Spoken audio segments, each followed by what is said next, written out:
ദേഷ്യം എന്ന് പറയുന്ന ഒരു ഇമോഷൻ നമുക്ക് എല്ലാവർക്കും വരുന്ന ഒരു ഇമോഷൻ തന്നെയാണല്ലേ.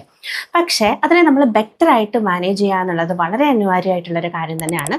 അത് നമ്മുടെ കുട്ടികൾക്ക് പറഞ്ഞു കൊടുക്കുകയും വേണം. അമേരിക്കൻ സൈക്കോളജിക്കൽ അസോസിയേഷൻ നമ്മുടെ ദേഷ്യത്തെ എങ്ങനെ ബെറ്റർ ആയിട്ട് നമ്മൾ മാനേജ് ചെയ്യണം എന്നുള്ളതിനെ കുറിച്ചിട്ട് പറഞ്ഞിട്ടുണ്ട്.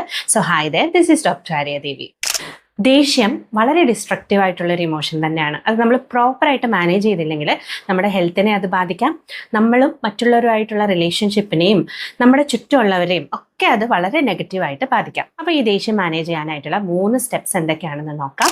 ഫസ്റ്റ് നമ്മൾ മനസ്സിലാക്കേണ്ടത്, ദേഷ്യം വരുമ്പോൾ നമ്മൾ തന്നെ അതിനെ തിരിച്ചറിയുക എന്നുള്ളതാണ്. നമുക്ക് ദേഷ്യം വരുന്നുണ്ട് എന്നുള്ളത്. അപ്പോൾ ആ ഒരു സമയത്ത് ഒരു ഡീപ്പ് ബ്രെത്ത് എടുക്കുക, ഒരു ദീർഘശ്വാസം എടുക്കാം. രണ്ടാമത്തെ സ്റ്റെപ്പ് എന്താണെന്ന് വെച്ച് കഴിഞ്ഞാൽ, ഈ ഒരു ദേഷ്യം അങ്ങനെ തന്നെ എക്സ്പ്രസ് ചെയ്തിട്ട് വല്ല പ്രയോജനവും ഉണ്ടാകുമോ എന്നുള്ള കാര്യം നമ്മൾ ആ ഒരു സമയത്ത് ചിന്തിക്കുക എന്നുള്ളതാണ്. മൂന്നാമത്തെ സ്റ്റെപ്പ് എന്താണെന്ന് വെച്ച് കഴിഞ്ഞാൽ, ദേഷ്യം വരുമ്പോൾ നമ്മൾ എന്താ ചെയ്യുക? നമുക്ക് നമ്മളോട് തന്നെ ദേഷ്യം തോന്നും, അല്ലെങ്കിൽ നമ്മുടെ ചുറ്റുമുള്ളവരോട് ദേഷ്യം തോന്നും. അപ്പോൾ നമ്മൾ നമ്മളെ തന്നെ ബ്ലെയിം ചെയ്യുകയോ അല്ലെങ്കിൽ മറ്റുള്ളവരെ കുറ്റപ്പെടുത്തുകയോ ഒക്കെ ചെയ്യും.